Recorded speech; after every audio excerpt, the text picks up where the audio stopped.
My album, I just wanted to basically be talking about what I go through and what everyone goes through, and just about myself. That's why I titled it Speak. Speak about everything, love, hate. A lot of politics are going on at the time. Just everything that goes on in your life, just talk about it. And I wanted a CD where if you're upset, you can kind of be upset and listen to that track that's kind of like Avril Lavigne in a way, and then you could also listen to the more fun Gwen Stefani type dance track, so hopefully people will see it like that. I really like Over. I love Speak, just because that was actually the last song I recorded, and it was just a really fun song to do.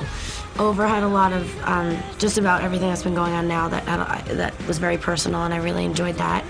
I like Nobody Till You because it's a fun song. It's one of those songs that a lot of people can just relate to. I don't know, I like them all. My movies are geared towards younger kids because those are my characters that I've been playing.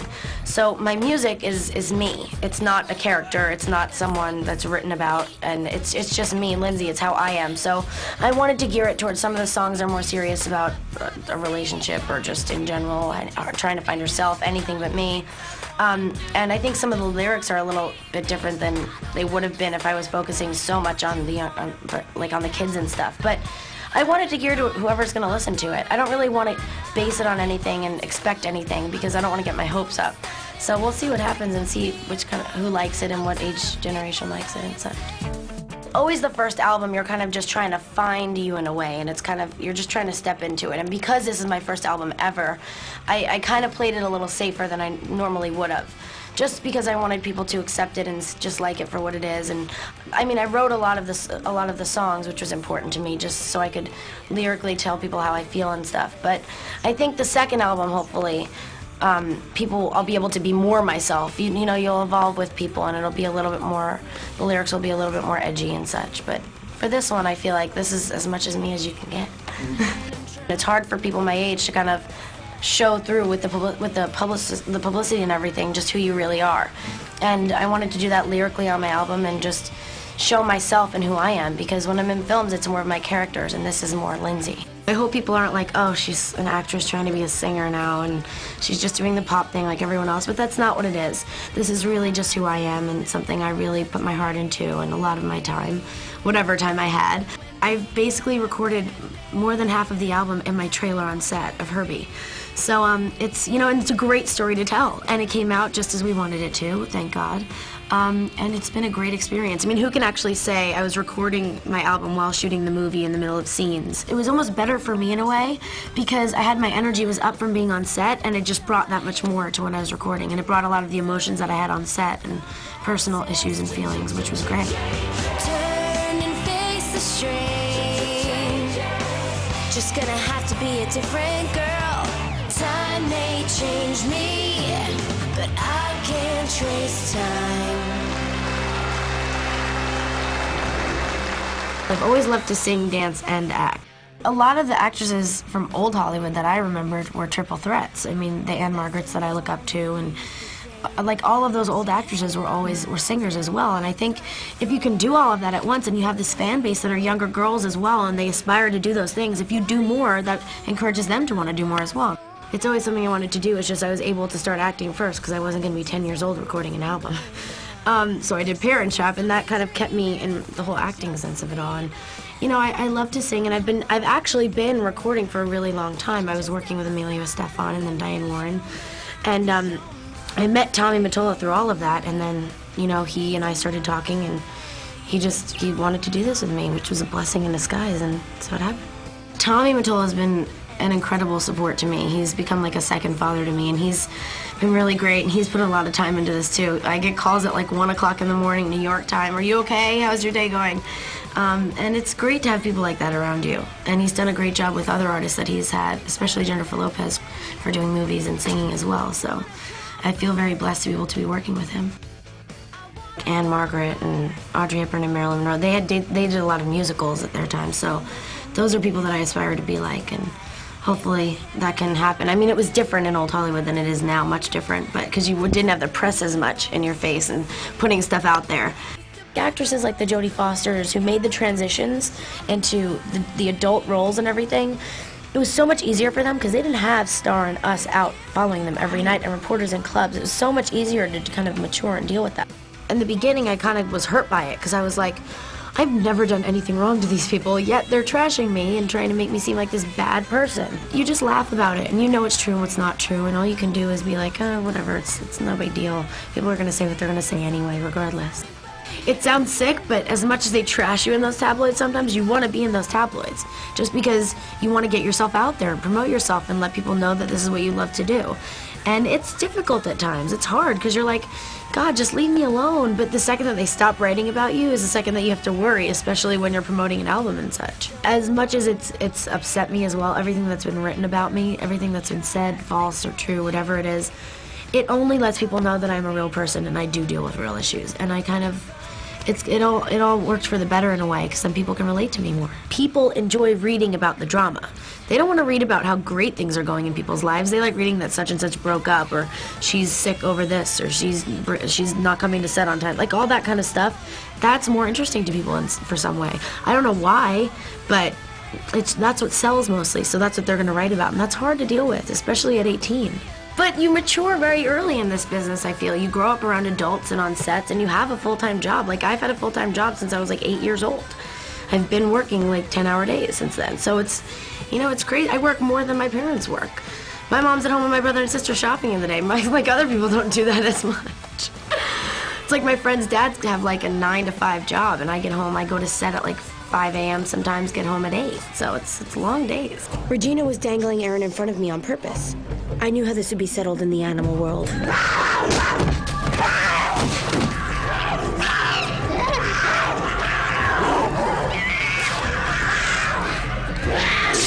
But this was girl world. There was a point where I was just like trying to make everyone happy and just promote everything and get my album done and work on the set and then do photo shoots and everything, and it was like, this is great, like this isn't a bad life to have, this is what I want, but at the same time it was just draining me. I mean, when I shot my video Rumors, I worked 24 hours straight through one day, and then the next morning I had to go to set, and I just physically couldn't go, and there was like this whole pending lawsuit and stuff because I had to be at set and I didn't show up. But I just physically couldn't go. My body just shut down. I was just so tired. I hadn't been sleeping. I hadn't been eating right. Just all of that stuff was going through my head, and it was a lot all at once. Instead of resting, I was like, well, it's relaxing for me at my age to go out and dance with my friends, or go out to dinner, or go out and see a movie, but I wasn't taking the time to just stay home and not do anything, because I felt like I was missing out on something. And LA kind of does that to you in a way. When you're in LA and you hear everyone's going out, you're like, oh, well, what's gonna happen if I'm not there that one night? So I realized that I needed to rest after being in the hospital. They can say it was drugs or anything they want, because that's what I was hearing, or meningitis or whatever. You know, it's when you get tired. I'm 18 and I'm still growing, and my body can't handle like going out and then working and doing all that stuff. And it's hard for someone at 18 to reprimand themselves and say, I can't go out tonight. I need to stay in. I need to go to bed on time and get that 9 hours sleep, because it's necessary once in a while. But I know that now, and that's what's important. You know, you live and you learn, and that's what's great about growing up.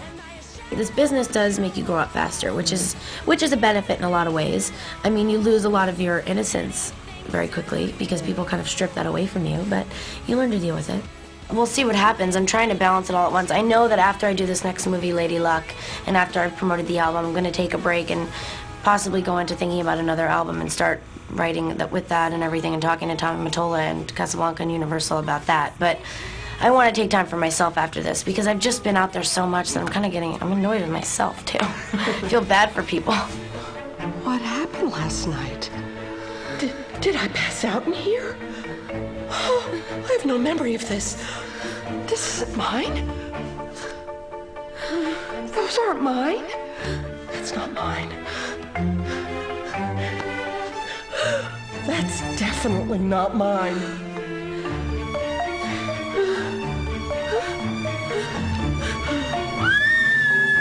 People were saying a lot of things about me, a lot of false rumors, and making a lot of false accusations just based on things that I had done and everything like that. And it was just a lot all at once. So I was like, let me just write a song about this and see if it'll clear any of it up. And it did for a little bit. When I sat down to write the track, we were talking about what we should start writing about, and I just started jotting down some lyrics with Corey Rooney, and then it all came together, and you know, it came out great. So I'm very thankful for that. And Jake Nava has that twist that he brings to the videos, which are really cool, and he keeps it kind of like everything very glossy and like steamy and sexy, which is nice. We wanted to make it kind of dark and that whole Beyonce vibe. It is basically what I go through if I go out at night, yeah. To be completely honest. There are those people that are waiting for you at the back door. There are those people that are inside the club that you don't know about that are gonna be writing for Us Weekly tomorrow. So it's something you deal with, and I wanted people to know that. I wanted people to see this is actually what, and not just for me, for other people that are in this business and in the music side of it all and that deal with this. Just for people to say this is what goes on in the day. You love it, but you hate it at the same time, you know, so. You learn to deal with it. Well, there was one night when I was coming home really late. I was with Wilmer, and we were getting home, and I was coming home from set, and I'd driven like 2 hours home from set, and there were people standing outside of my house by my gate, and I didn't know who it was, and I got really nervous, and I just thought it was friends or something, but then I drove by and I hid in my bushes, so I was afraid to get out of the car. They wouldn't leave, so Wilmer called the cops on them, but then they just, you know, they told them not to go on my street, because it's a private street, but it wasn't a big deal. I couldn't aspire to anything higher than to feel the desire to make you my own. I didn't want it to come out as, oh, she's so annoying. She's complaining about the paparazzi. I am not complaining about them in any way. I have so much fun when they chase me in the day. But it was just the sense of people saying I had breast implants and all this ridiculous stuff. And I was like, it's so silly. And now they're saying like I have a Wilmer lookalike boyfriend. All this ridiculous stuff. It's you know, I just wanted to put that out there and let people know that it wasn't true. Let them get their pictures and write whatever they want. I don't care. I know it's not true. There have been times when I was like, you know what, can I just go on like live news and just say this is not true? And if that ever happens, then that's what I would do. I think that's the best way to handle it for me personally. But yeah, because then you can just put it out there and clear it all up, and that's that. I think the hardest thing is keeping your personal life personal. Just in general, it's just a lot of things that go on, like with my family life and everything like that, people find out about, and that's stuff that you really don't always want people to hear about. But you know, it makes you, at least when people read it, they see that I'm a normal person and I do have real issues. And hopefully that people can understand that perspective of it and saying she's crazy, she's dealing with all this stuff, can she handle it? I don't even, to be honest with you, I don't read anything anymore, especially because of just my breakup and everything. I don't want to read anything because so many people have to put their 2 cents in all the time. My last relationship, it was a very mature relationship. It got very serious, which was a little scary. So, you know, it's better that I can just go and be myself. And you take everything from that first relationship to the next one, so you can only learn from your mistakes. I was very insecure when I had a boyfriend. That changed when I didn't have a boyfriend. I think it's just a girl thing. You have the fear of, you know, in the first part of the relationship, you get to that point where you're like, they're chasing you. And then once they have you, then it's no game anymore. And then it's like you're afraid of losing that person because your whole life is them. You have no friends anymore. And that's what happened to me. And I was just like, wow, I don't even talk to my friends. And then when everything changed, I was with my friends and stuff again, and I was more myself. Like I'm able to go out with my girlfriends and not worry about having to, like, what he's gonna be doing and stuff. And it's gonna stay that way next time I'm in the relationship. I'm always gonna have the upper hand. I want to do what's good for Lindsay right now and take care of myself and get my stuff out there and show people this is what I'm doing and stuff, and not touch anything else with that. I just want to do what's right for me. No, listen to me. You're not listening to me. Oh no, it was coming up again. Word vomit. No, wait a minute. What is this? Actual vomit. I don't think I'm a bad girl. No, I like to go out and have fun with my friends and dance, and they consider that as like a bad thing, like partying and stuff. I don't do stupid stuff.